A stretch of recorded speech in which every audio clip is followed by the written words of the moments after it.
जय हिंद एवरीवन। क्या हाल चाल है सबके। तो देखिए, अभी समय आपका वो आ गया है जहां से अब रॉकेट बनने की जरूरत आ जाती है। जी हां, मैं बात कर रहा हूं आखिरी के 25 दिनों की। सर डर तो बहुत लग रहा होगा ना, है ना। और अंदर से आपकी बड़ी अच्छी अच्छी आवाजें भी आ रही होंगी कि यार अगर तू लग गया तो फिर कहां से कहां जाएगा, कैसी आपका जिंदगी होने वाली होगी। सब एज्यूम कर लिया होगा ना, है ना। पर एक डर ये भी होगा कि अगर कुछ नहीं हुआ तो ठीक है। तो ये जो लाइन पीछे लिखी है ना मैंने तुम्हारे लिए, ये तुम्हारे लिए है। Fear has no role in warriors life, इधर यू टॉप और नथिंग इट एल्स। ठीक है।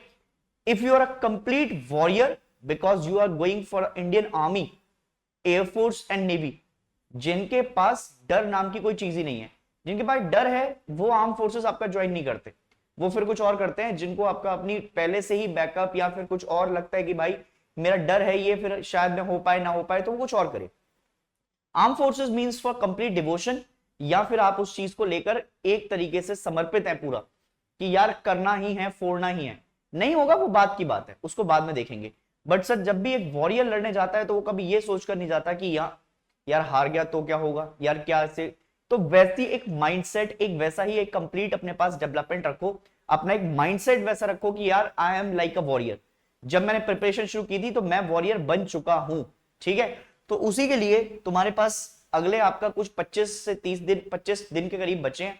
आज 7 तारीख तो हुई, 9 10 तारीख तो हो ही गई है, तो 20 दिन का मोटा मोटा प्लान अगर मैं मान लूं, तो मोटे मोटे प्लान में मैं 20 दिन में आपसे बस इतना ही कहना चाहता हूं कि जो आपने अभी तक पढ़ा है। देखो एक होता है ना, कई बार बच्चा आपका सारा सिलेबस छोड़ के चला जाता है, वो सिलेक्टिव स्टडी कर रहा होता है एंड टाइम पे। मना नहीं करूंगा कि सिलेक्टिव स्टडी मत करो, करो। बट सर मैं ये चाहता हूं कि पहले के जो अभी 7 दिन है ना तुम्हारे पास, 9 से मतलब आपका 16 तारीख तक या 15 तारीख तक, 6 दिन जो है तुम्हारे पास, उसमें तुम्हें क्या करना है, उसमें तुम्हें एक बार जो जीएटी वाला पोर्शन है उसकी कंप्लीट आपका स्टडी करनी है। क्यों? उससे होगा क्या कि अगर मान लो टफ क्वेश्चन कोई आया तो वो कोई भी नहीं करेगा, बट अगर इजी क्वेश्चन आया तो उन कंप्लीट स्टडी से तुम छोटा मोटा आपका लगाकर गैस और थोड़ा अपना दिमाग लगाकर वो क्वेश्चन कर पाओगे। बट अगर तुम छोड़ के चले जाते हो कंप्लीटली तो वो मार्क्स तो आपका तुम्हारे चले ही जा रहे हैं, फिर मेरिट का खतरा, क्योंकि बच्चे रिकमेंड ही इतने हो रहे हैं जिसका कोई जवाब नहीं। ठीक है। अब चाहे तुम एलडब्ल्यूएस को ही देख लो, एलडब्ल्यूएस ने आपका हाईएस्ट मैक्सिमम रिकमेंडेशन दिए हैं अभी एसएसबी में। ठीक है। और इंडिया में आपका टॉप कर रहे हैं अभी तक। तो सर मेरे कहने का मतलब यह है कि अगले 6 से 7 दिन, मैंने 10 दिन लिखे हैं बट तुम 7 दिन को आपका लेकर चलो। ठीक है। मैं इसको रब भी कर देता हूं, चाहे तुम आपका 7 दिन रख लो इसको। ठीक है। 7 दिन अगर तुम इसको रख लोगे तो 7 दिन से क्या होगा, 7 दिन में तुम्हारे पास एक कंप्लीट आपका सिलेबस रिवाइज हो जाएगा कि भाई हाँ ये पढ़ा है, ये आपका चीजें हैं। और सुनो मेरी बात, अगर तुमको डर लग रहा है ना तो सही मानना कि आपका तुम सही डायरेक्शन में जा रहे हो। क्योंकि जिस इंसान ने आपका कुछ किया ही नहीं होता, जिसकी तैयारी नहीं होती, वो हमेशा डरता है। समझ रहे हो मेरी बात। और मतलब वो डर ही नहीं लगता, वो तो बाद में छोड़ो, जिसने इंसान ने तैयारी आपका नहीं की होती वो तो डरता ही नहीं है। डरता हमेशा वही है जिसने कहीं ना कहीं तैयारी की होती है, या फिर जिसने आपका अपने आप को समर्पित किया होता है, उसको डर लगता है। ठीक है। उसके बाद अगले 10 दिन के अंदर, मतलब लास्ट 15 दिन मान रहा हूं मैं आपका जो है मोटे मोटे, तो अगले 15 दिन में तुम मोटा मोटा काम क्या करोगे, 10 दिन मान लो, आखिरी के 2 3 दिन तो सिर्फ मॉक्स ही देते हो तुम। ठीक है। अगले 10 दिन में तुम वो टॉपिक पढ़ोगे मैथ्स प्लस आपका जीएटी के, जिनमें तुम्हें लगता है कि तुम्हें बहुत ज्यादा महारत हासिल है, या जो तुम्हारे बिल्कुल टॉप नॉच के आपका जो है टॉपिक होंगे। ठीक है। तो उन टॉपिक्स को आपने निकालना है और उनकी 2 2 3 3 बार आपका तैयारी करनी है। एक और चीज, हर 3 दिन में आपके पास एक मॉक होना चाहिए। 3 दिन में एक मॉक मतलब complete mock maths plus GAT. ठीक है। अब करना कैसे है, मान लो तुमने आपका मैथ्स का पोर्शन पढ़ा, मैथ्स में अगर कोई भी बंदा तैयारी कर रहा है तो देखो जरा ध्यान से, भाई वो 3 ही जगह आपका फेल हो सकता है। ध्यान से सुनना। एक, या तो उसको फॉर्मूला या आइडेंटिटी नहीं पता थी। ठीक है। फॉर्मूला नहीं पता था, आइडेंटिटी नहीं पता थी, या फिर आपका कुछ ना थोड़ा सा भूल गया, वो थोड़ा हाफ आपका वे में था।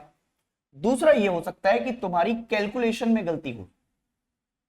और तीसरी अप्रोच आपका, तीसरे बंदे ये होते हैं जिनको ये पता होता है कि भाई मुझे कुछ नहीं आता इस क्वेश्चन। तुम्हें जब भी मॉक देने हैं तो तुम्हें इन तीनों चीजों का एनालिसिस करना है कि भाई मैं इनमें से कौन से वाले आपका क्वेश्चन में कहां पर फंस रहा हूं। और यकीन मानो कि कोई क्वेश्चन अगर तुम्हें आता था, तुमको लगता है कि बन रहा है, और वो पहली कैटेगरी में लाई कर रहा है, समझ रहे हो, तो उसको बार बार रिवाइज करना है, ताकि जब तुम पेपर में बैठो तो वो क्वेश्चन ना रुके। अगर कैलकुलेशन में मिस्टेक है तो जिस जगह तुम गलती कर रहे हो, एलजेब्रा में गलती कर रहे हो, ट्रिग्नोमेट्री में, उस जगह थोड़ा टाइम दो कि यार कैलकुलेशन में थोड़ा टाइम दूंगा। और अगर कुछ नहीं आता है तो उन वाले क्वेश्चनों को आपका छोड़ दो, क्योंकि अभी वो टाइम है नहीं। सेम जीएटी में भी आपका करना है। मान लो तुम अगर टेस्ट लगा रहे हो तो टेस्ट लगाते हुए कुछ क्वेश्चन ऐसे होंगे जो तुमको बिल्कुल नहीं आते होंगे, तो उनको टच भी नहीं करना है। अब समय आपका बचा नहीं, अगर थोड़ा एक आध टॉपिक कोई पढ़ना है तो पढ़ सकते हो।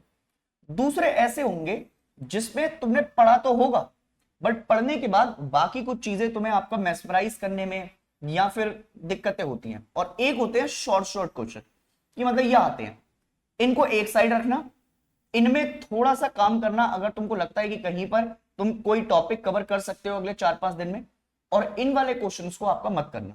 अगर तुम इन दोनों कैटेगरी को भी ले गए और प्रॉपर एनालिसिस करना, जैसे मान लो 4 ऑप्शन दे रखे हैं, 4 में से कोई एक ऑप्शन ऐसा होगा जो आपका तुम्हारा आंसर होगा, उसको छोड़कर बाकी 3 ऑप्शन जो बचेंगे उनको भी अच्छे से तवज्जो देना। क्यों?